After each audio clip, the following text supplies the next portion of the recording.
Thank you very much for that wonderful song that we have offered to God today. And first of all, I would like also to thank Brother Gani for leading our worship today. And right now we are going to hear some messages, especially the things that we have done last Saturday when we went to Supanburi. And this is where I took the courage to talk about it, and I believe that we can do something as we travel day by day.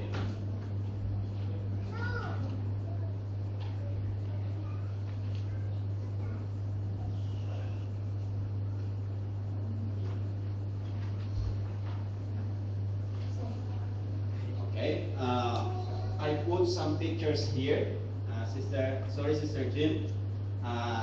Maybe you went away from Sopanpuri because you changed the routine or everything that you are looking there.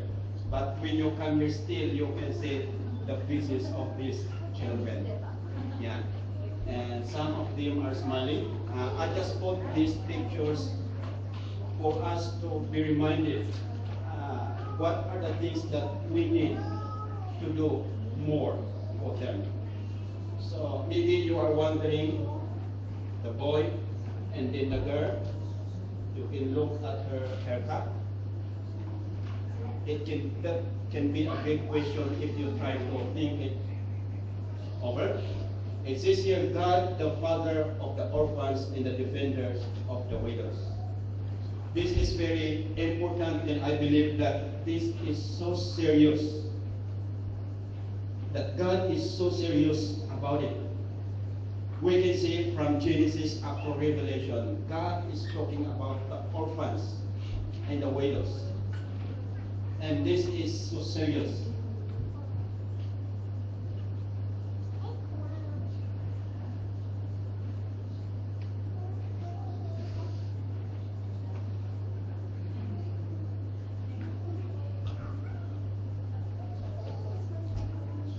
Okay, here, it says here there is an agency that tries to track the orphans around the world, and they have discovered something.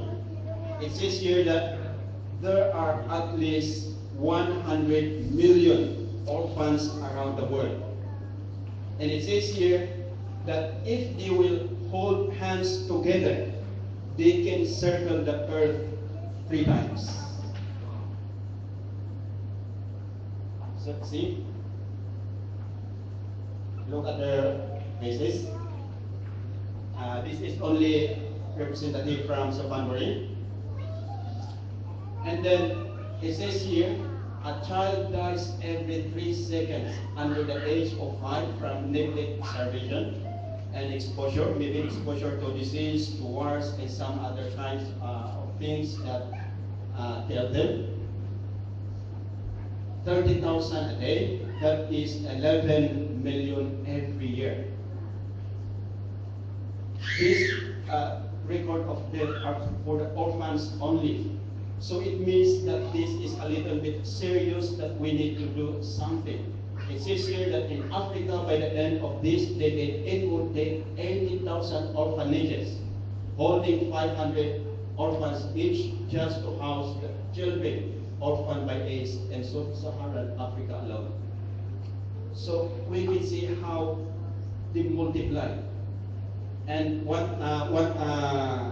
I don't know what is that, because just for this past week, they have a spiritual emphasis here and training. And Mr. Pastor Ensong said that here Thailand is the #1 in early teen pregnancy. So we know what that it means. It means that there are children around that they couldn't even claim their parents. Last year we have heard some news that there are temples here. You found out there are 1,000 fetuses. And if there are 1,000 fetuses, it means that there are also survivors. There are people, there are also babies who survive. This is the very serious matter to God, one that He expects His children to take care of. So we believe that God has given us this opportunity to help and to support these young children around us. We have ACS, we call it Adventist Community Services, to reach out. This is a worldwide organization, but I don't know if we are using some terms here. And so far, we have one operation manual. This is official done by the church as a whole. We did this from Tonglo up to Asok, and then one orphanage visit last Sabbath. So I think that's the only thing that we did as a church. Why we cannot do more if this is a serious matter before God? In Psalm 68 verse 5, it says here, God is to be a father to the fatherless and a defender of the widows.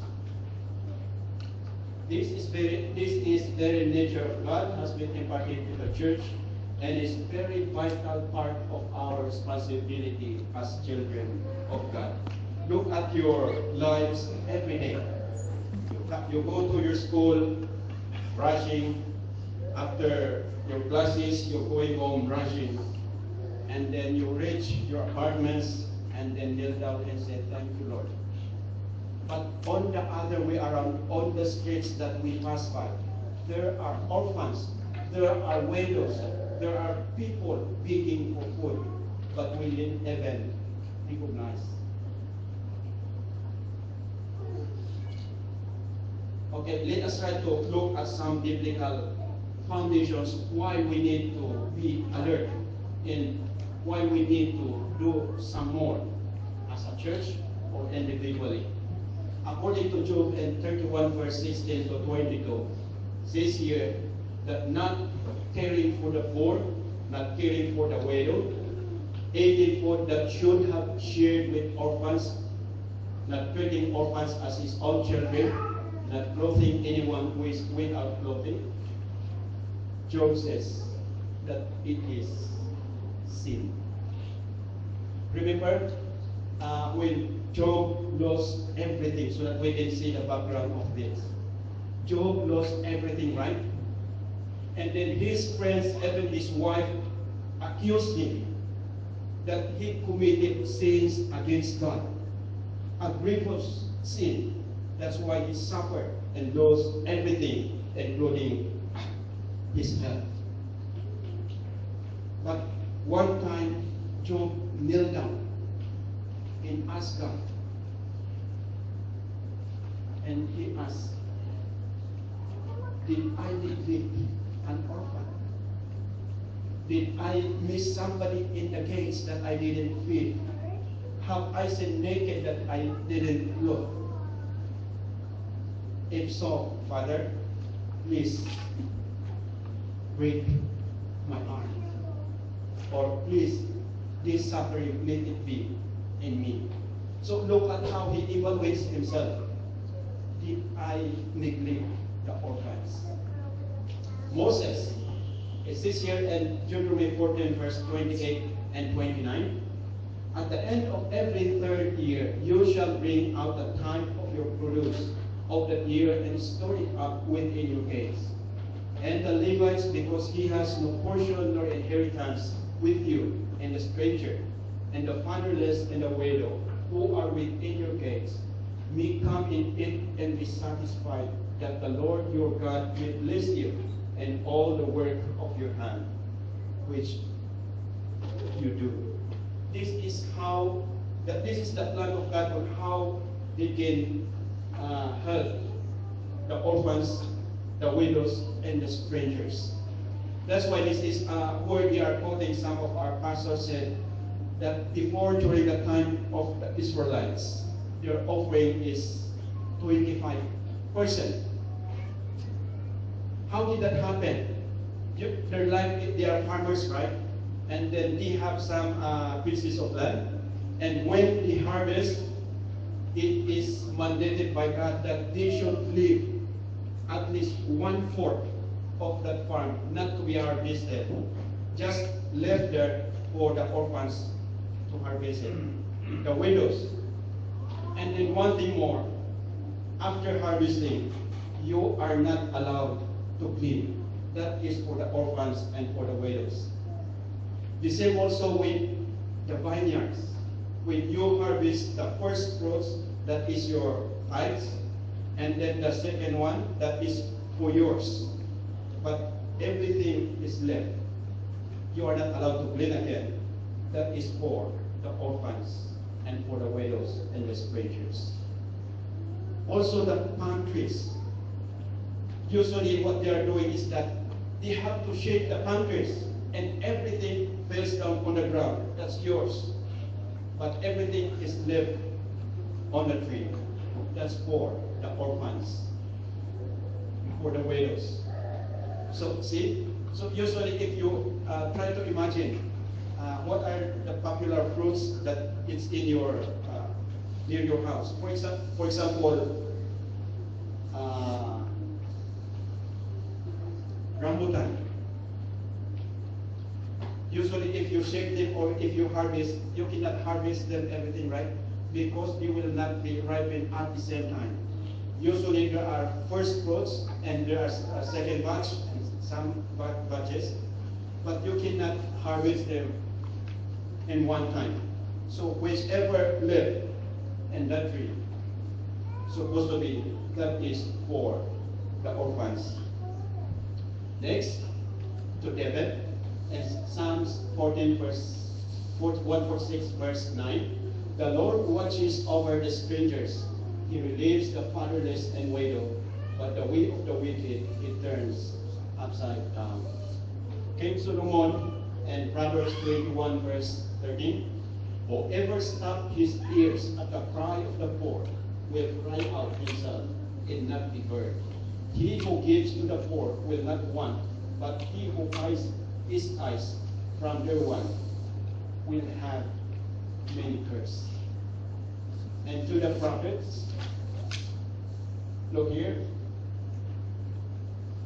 Prophets always warn the people about adultery, idolatry, lack of concerns to the orphans, to the widows, and to the poor.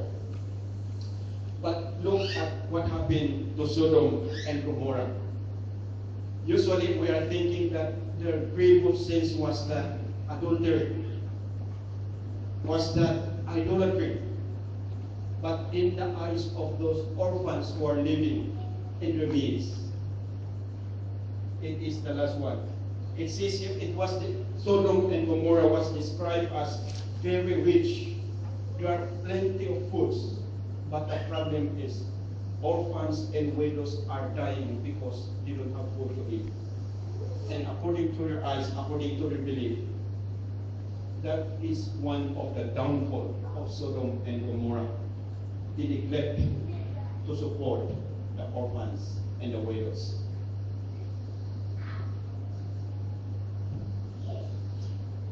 Okay, Job 29, verse 14. This is, according to Job, this is the standard of righteousness. I put on righteousness, and it clothed me. My justice was like a robe and a turban. I was eyes to the blind. I was feet to the lame. I was a father to the poor, and I searched out the case that I did not know. I broke the farms of the wicked and plucked the victim from his teeth. So look at verse 15. I was eyes to the blind and feet to the lame and father to the poor. So we should have that concern also.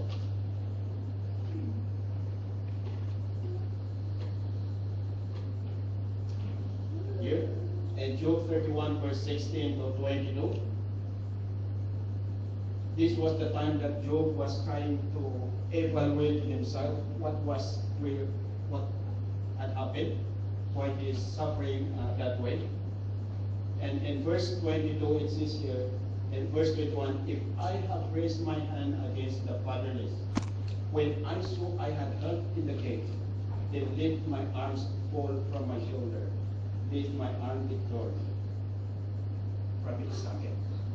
So, look, Job said that if I did something wrong against the poor, if I did not give them food to the poor, to the widow, and to the stranger,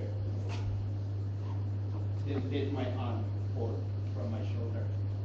So Job can accept what was happening to him if he neglected to do his service to the poor.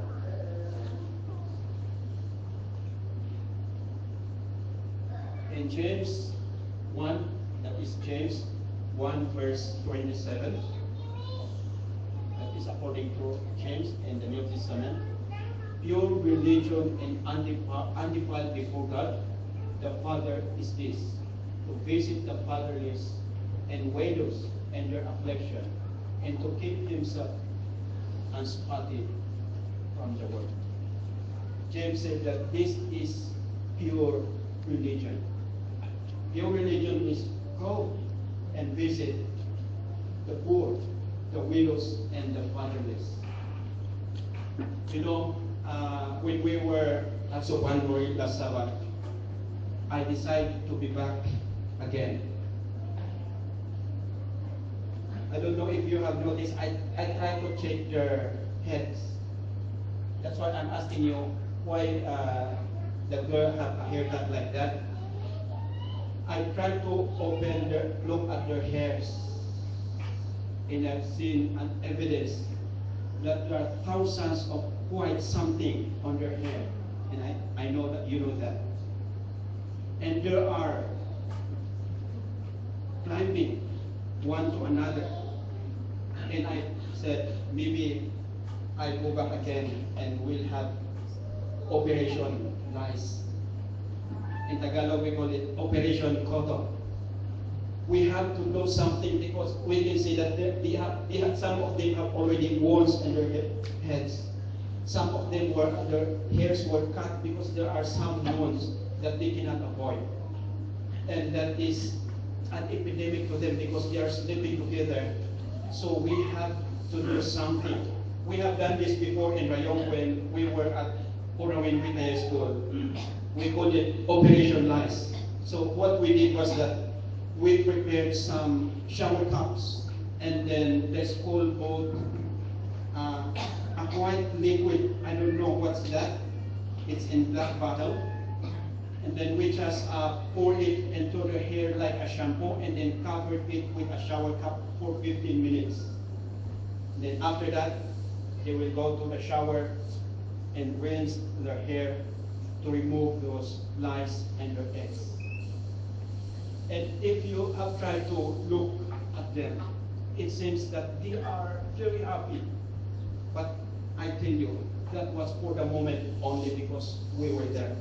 But when we leave them, they are in their usual way of living, thinking what to eat, thinking what to do.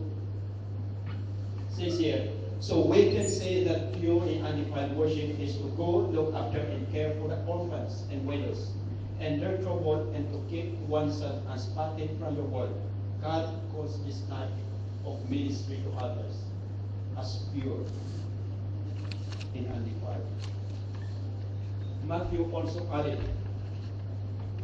I forgot the text, but it says here, that if you neglect to support the poor, the less among your brethren, it is better for you to take the millstone, tie it on your neck, and jump into the deep sea. Did you understand that? If you think it over, it looks like to be unpardonable sin if you neglect the poor. Because once you tie the millstone, the big one that you used to grind the wheat, that's too big for you. And then tie it in your neck and jump into the deep sea. Do you think you have the chance to survive? No.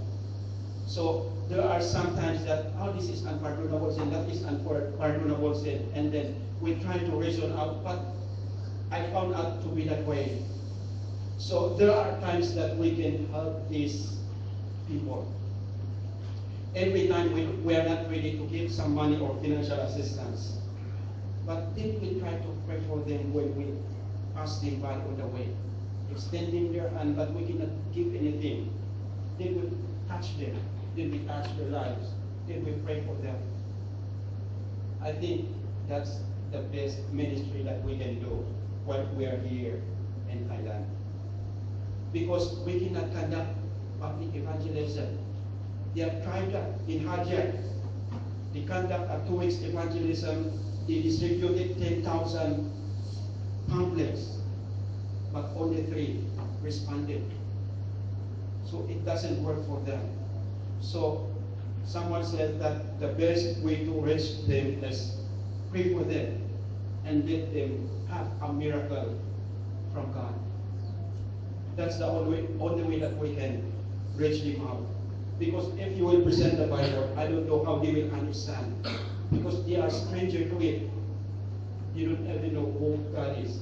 But if we try to pray personally for them, I believe that in some way, God will do something to intervene for their needs.